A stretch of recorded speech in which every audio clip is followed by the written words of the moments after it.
ETF index mutual funds నేర్చుకుని stock మార్కెట్లో రాణించాలనుకుంటున్నారా? వెంటనే ఈ నెంబర్కి కాల్ చేయండి.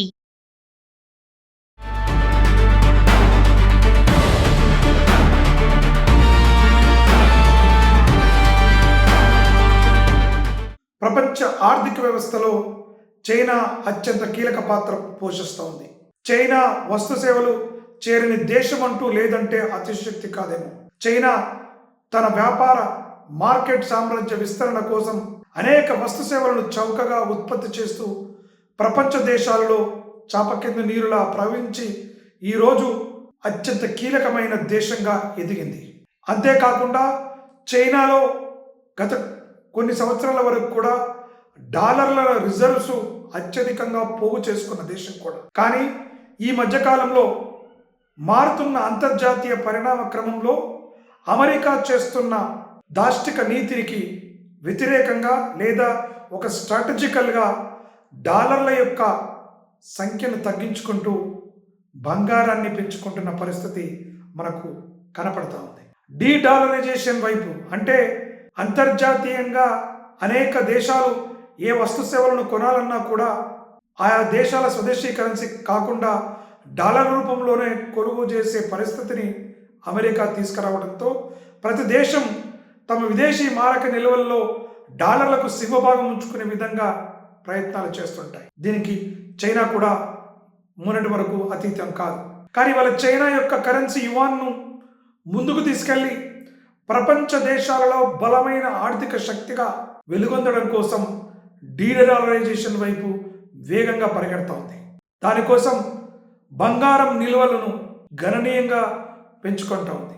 ఈరోజు వరకు చూసుకున్నట్లయితే దాదాపు 2377 టన్నుల ఔన్స్ బంగారాన్ని చైనా కలిగి ఉంది. గత జూలై నెలలో ఒక్క నెలలోనే దాదాపు 20 ఔన్సుల బంగారాన్ని కొనుగోలు చేసి 2023 నాటి నుంచి గత 3 సంవత్సరాల కన్నా ఒకే నెలలో అత్యధికంగా బంగారాన్ని కొనుగోలు చేసిన దేశం చైనా. తమకున్నటువంటి విదేశీ మారక నిల్వలలో దాదాపుగా 8-10% బంగారం రూపంలో ఈరోజు డైవర్సిఫై చేసుకున్నటువంటి పరిస్థితి చైనాలో కనిపిస్తుంది. చైనా బంగారం మాత్రమే డాలర్కు ప్రత్యామ్నాయంగా భావిస్తున్నట్టుగా కనిపిస్తుంది.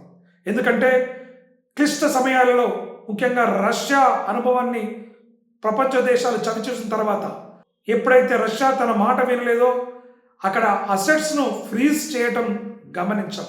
డాలర్ రూపంలో ఉన్నటువంటి ఆస్తులన్నింటినీ కూడా ఫైనాన్షియల్ శాంక్షన్ విధించి ఆ దేశాన్ని నియంత్రించే చర్యలకు అమెరికా పాల్పడడంతో ప్రపంచ దేశాలన్నీ కూడా ఆయా దేశాలు సెల్ఫ్ రిలయన్స్గా ఉండడం కోసం అనేక రకాల ప్రయత్నాలు చేస్తున్నాయి. దాంట్లో ముందు వరుసలో చైనా దూసుకు వెళ్తున్నట్టుగా కనబడతా ఉంది. అందుకోసమే డాలర్ల రిజర్వ్స్ను తగ్గించుకుంటూ బంగారం నిల్వలు పెంచుకునే ప్రయత్నం చేస్తూ ఉంది. తద్వారా ఈ డీడాలరైజేషన్ అనేటువంటిది వేగంగా జరిగే అవకాశం ఉంటుంది. డాలర్ పైన ఒత్తిడిని తీసుకొచ్చే కార్యక్రమాల్లో చైనా ముందుంటున్నటువంటి పరిస్థితి కనబడుతూ ఉంది. ఇవాళ మరి నిజంగా చైనా ఈ బంగారం కొనుగోలును కేవలం డాలర్ అమ్మకాల ద్వారా మాత్రమే కొనుగోలు చేస్తుందా, లేకుంటే తమ సంపాదించుకుంటున్న విదేశీ మారక నిల్వల ద్వారా బంగారాన్ని కొనుగోలు చేస్తుందా అనే అంశాలపైన అధికారిక ఎవిడెన్స్ అనేటువంటిది ఏది కూడా లేదు. మొత్తానికి అమెరికా నుంచి విముక్తిని కోరుకోవడం కోసం బంగారాన్ని కొనుగోలు చేస్తున్నట్టు అధికారిక లెక్కలు ఉన్నప్పటికీ ఆ కొనుగోలు చేసిన బంగారం కేవలం డాలర్ అమ్మకాల ద్వారా కొనుగోలు చేస్తుందని మాత్రం తగినంత ఆధారాలు లేవు. ఏది ఏమైనా చైనా బంగారం నిల్వలు పెంచుకోవడం మాత్రం 100% వాస్తవం. మరి ఎందుకు చైనా ఈ రకమైనటువంటి ప్రయత్నం చేస్తుంది అని మనం ఆలోచన చేసినప్పుడు ముఖ్యంగా అమెరికా డాలర్ యొక్క డిపెండెన్సీని తగ్గించుకోవడం, డాలర్ ఆధిపత్యాన్ని తగ్గించుకునే క్రమంలో చైనా ఇతర దేశాల కరెన్సీలు ముఖ్యంగా బంగారు నిల్వను పెంపొందించుకుంటూ స్వయం సమృద్ధిని సాధించాలనే ఆకాంక్షను కనబరుస్తున్నట్టుగా కనబడతా ఉంది. అదేవిధంగా తమకున్నటువంటి విదేశీ మారక నిల్వలలో బంగారంతో పాటుగా వివిధ రకాల ఇతర దేశాల కరెన్సీలకు కూడా అత్యంత ప్రాధాన్యతనిస్తూ విదేశీ మారక నిల్వల్లో డైవర్సిఫికేషన్ తీసుకొచ్చే ప్రయత్నం చేస్తుంది. ఎందుకంటే మొన్నటి వరకు డాలర్ ఉంటే చాలు, డాలర్తోనే ఏ పనైనా మనం చేసుకోవచ్చు, ప్రపంచాన్ని శాసించవచ్చనే ఆలోచనలో ఉన్నటువంటి దేశాలు డాలరు చేస్తున్నటువంటి అరాచకాలను అడ్డుకట్ట వేయడానికి భారత్ కూడా అనేక రకాల ప్రయత్నాలతో ఎఫ్టీఏలను చేసుకోవడం మనం గమనిస్తున్నాం. చైనా కూడా దూకుడుగా ఈ విషయంలో వెళ్తున్నటువంటి పరిస్థితి కనబడతా ఉంది.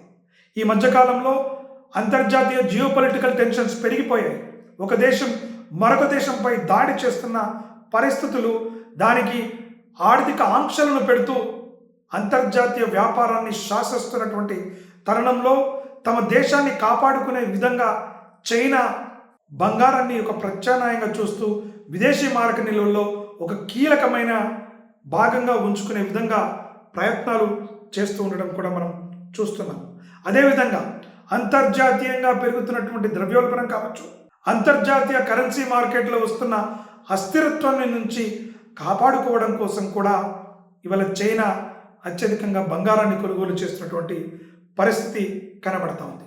అదేవిధంగా అంతర్జాతీయ మార్కెట్లలో చైనా తన ప్రాబల్యాన్ని నిలుపుకోవాలి అంటే ఖచ్చితంగా ఈ డైవర్సిఫికేషన్ చాలా అత్యంత కీలకమైనది. కాబట్టి చైనా ఆర్థిక వ్యవస్థను బలోపేతం చేసుకుంటూనే ప్రపంచ దేశాల్లో తమ కరెన్సీని అంతర్జాతీయంగా ఒక రిజర్వ్డ్ కరెన్సీగా మార్చే విధంగా ప్రయత్నాలు చేస్తూ డీడాలరైజేషన్ వైపు వేగంగా వెళ్తున్న పరిస్థితి అయితే కనబడతా ఉంది.